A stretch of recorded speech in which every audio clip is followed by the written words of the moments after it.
Good morning, class. Welcome to another day of Read Aloud. So yesterday we finished chapter 12, and it was exciting because Buck was able to pull this very heavy sled, and it was because he loved John Thornton, and it was just very exciting. So now we're going to see where their adventures take them now with Buck and John Thornton and his buddies. Okay, so this is chapter 13, The Sounding of the Call. $1,600!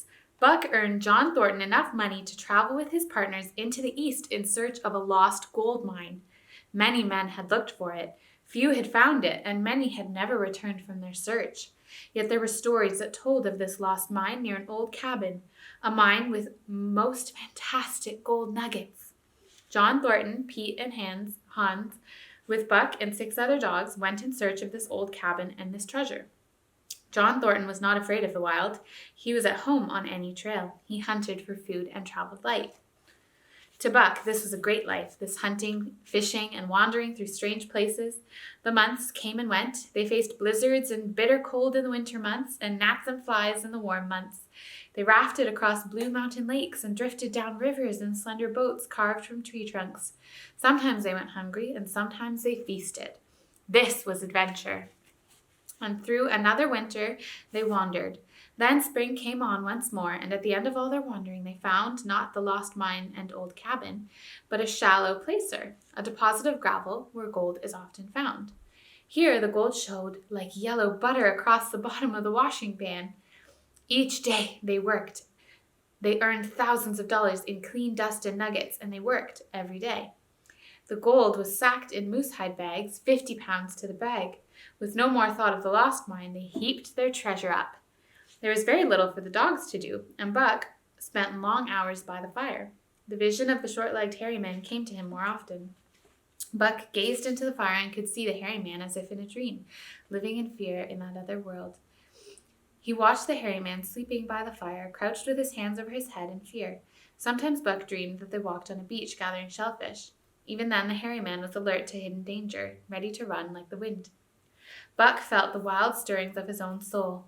The visions of the hairy man told him of the days of his ancestors, but the sounds and calls from the forest told him of a new life waiting now.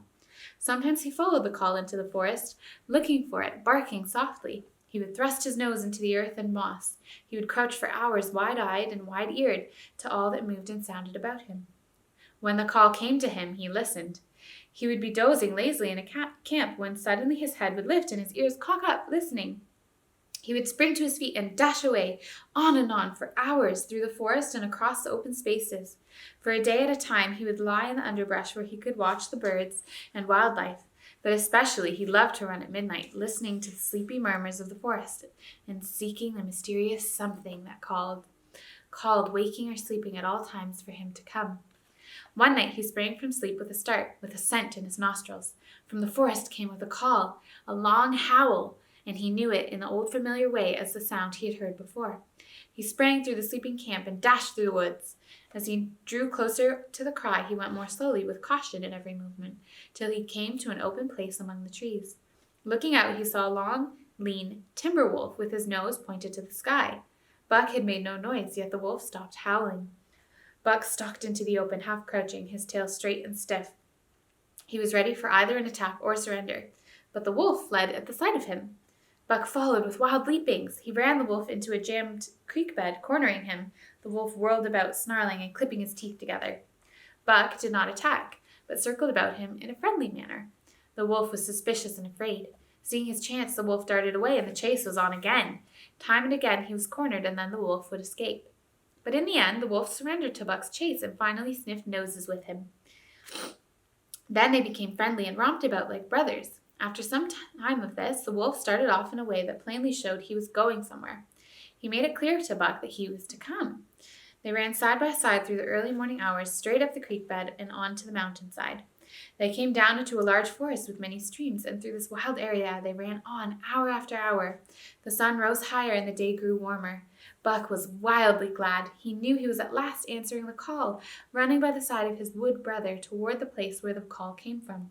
Instincts and old memories were stirring within him. He had done this thing before somewhere in that other world, his dream world. And he was doing it again, running free in the open with the wide sky overhead.